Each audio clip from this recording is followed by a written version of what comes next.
Nama Kapolda Sumatera Barat, Irjen Teddy Minahasa tiba-tiba terlibat dalam kasus peredaran gelap narkoba.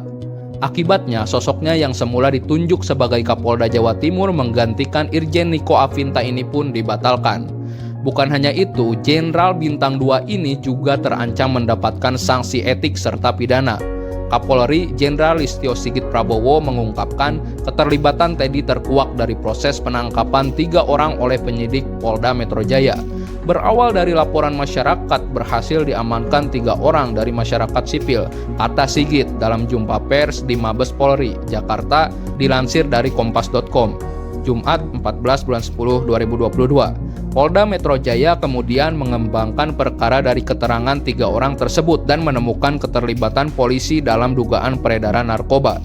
Polisi yang diduga terlibat adalah seorang Bribka, seorang kompol yang menjabat sebagai Kapolsek. Penyidikan kemudian berkembang hingga mengarah kepada pengedar. Dari sana, kata Sigit, penyidik menemukan keterlibatan polisi berpangkat AKBP yang merupakan mantan Kapolres Bukit Tinggi, Sumatera Barat. Dari situ ada keterlibatan Irjen Teddy Minahasa. Atas dasar hal tersebut, Kapolri meminta Kadipropam untuk menjemput yang bersangkutan dan melakukan pemeriksaan.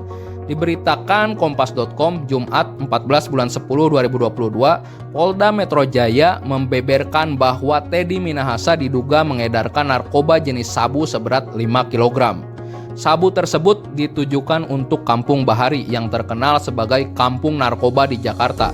Dari 5 kg sabu tersebut, baru 1,7 kg yang diedarkan ke Kampung Bahari, sementara 3,3 kg sabu lainnya berhasil disita polisi. Setelah ditelusuri perkara ini melalui website resmi SIPP PN Jakarta Barat, akibat perbuatannya Teddy Minahasa didakwa pasal 114 ayat 2 Undang-Undang Nomor 35 Tahun 2009 tentang narkotika, Jungto pasal 55 ayat 1 KUHP. Pada pasal tersebut dapat dipahami bahwa dalam hal perbuatan menawarkan untuk dijual, menjual, membeli, menjadi perantara dalam jual beli, menukar, menyerahkan, atau menerima narkotika golongan 1 dalam bentuk tanaman beratnya melebihi 1 kg atau melebihi 5 batang pohon, atau dalam bentuk bukan tanaman beratnya 5 gram, pelaku dipidana dengan pidana mati, pidana penjara seumur hidup, atau pidana penjara paling singkat 6 tahun dan paling lama 20 tahun, dan pidana denda.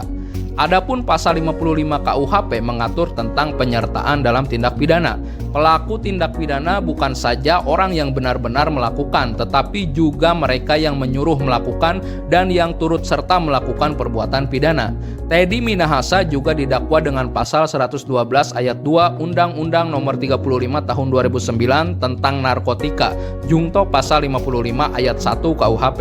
Di dalam pasal 112 ayat 2 Undang-Undang Nomor 35 Tahun 2009 tentang narkotika dapat dipahami bahwa dalam hal perbuatan memiliki, menyimpan, menguasai, atau menyediakan narkotika golongan 1 bukan tanaman yang beratnya melebihi 5 gram, pelaku dipidana dengan pidana penjara seumur hidup atau pidana penjara paling singkat 5 tahun dan paling lama 20 tahun dan pidana denda. Namun saat ini status perkaranya masih dalam proses persidangan. Selama proses persidangan berlanjut, tidak menutup kemungkinan akan ditemukan fakta-fakta baru yang pada akhirnya tentu menjadi pertimbangan hakim dalam menjatuhkan putusan kepada terdakwa Teddy Minahasa.